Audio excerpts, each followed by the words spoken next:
తోర్నాలలో ఉండే డ్రైవర్లందరికీ కూడా నమస్తే, సలాం అలైకుం, జై భీమ్, జై హింద్, జై డ్రైవర్, జై జై డ్రైవర్. ఈరోజు మన పెద్ద తోర్నాల సేఫ్టీ డ్రైవర్ అసోసియేషన్ కార్యాలయం దగ్గరికి నేను వచ్చాను డ్యూటీ నిమిత్తం. పెద్దలు గౌరవనీయులు శిక్షావరణ గారు, మన ప్రెసిడెంట్ గౌరవపదంగా వాళ్ళ టీం తరఫున నాకు సన్మానం చేయడం జరిగింది. ఈరోజు మన ఆఫీస్ కాడికి రావడానికి ముఖ్య కారణం ఏమంటే, అతి త్వరలో మన రాష్ట్రంలో ఎలక్షన్లు రాబోతున్నాయి. గతంలో కూడా శిక్షావరణ గారికి నేను చెప్పిపోయింది, ఎలక్షన్లు వస్తున్నాయి, మీరు ఎమ్మెల్యేకి పోటీ చేయాలా ఇండిపెండెంట్గా అని చెప్పారు. మళ్ళీ అనివార్య కారణాల వల్ల వేరే వాళ్ళకి కొన్ని కమిట్మెంట్ వల్ల అన్నగారు ఎమ్మెల్యేకి పోటీ చేయలేకపోయారు. సరే, అప్పుడు అట్లా జరిగిపోయింది. ఇప్పుడైనా లోకల్ ఎలక్షన్లో పాల్గొని ఇక్కడ డ్రైవర్ల వైపు నిలబడి మీరు పోరాడాలి. డ్రైవర్ వైపు నిలబడ్డారంటే మేమందరం డ్రైవర్ల సంఘాలన్నీ కూడా కలిసి మీకు సపోర్ట్ చేసి ఇక్కడ గెలిపించుకునే బాధ్యత మేము తీసుకుంటాం. మీరు ఒక డ్రైవర్ యూనియన్ నాయకుడిగా మీరు డ్రైవర్లకు మేలు చేస్తారని మాకు నమ్మకం ఉంది కనుక మీకు పదే పోటీ చేయండి అని చెప్తున్నాం.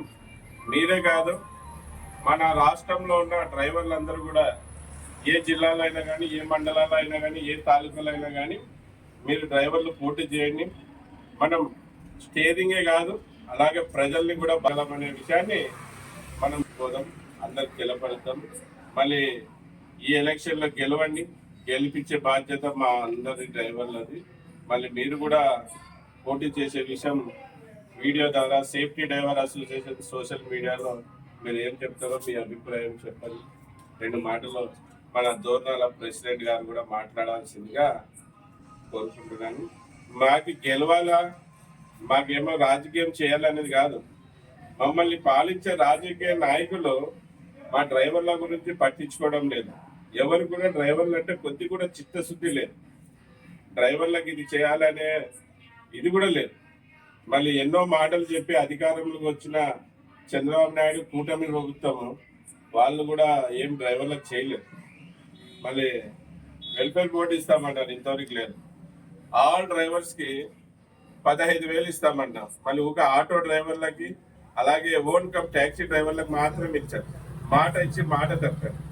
ఆల్ డ్రైవర్స్కి ఇస్తామన్నప్పుడు అందరు డ్రైవర్లకు ఇవ్వాలి కదా, బ్యాడ్జ్ కలిగిన 10 డ్రైవర్కి ఇస్తామన్నారు కదా. మళ్ళీ ఎక్కడ అధికారంలోకి వచ్చే ముందు ఒక మాట, అధికారంలోకి వచ్చినాక ఒక మాట, ఇచ్చేది 2% మందికి, డబ్బా కొట్టుకోవడం అందరు డ్రైవర్లకు ఇస్తున్నాం అని చెప్తారు. మళ్ళీ ఇది సరి కాదు.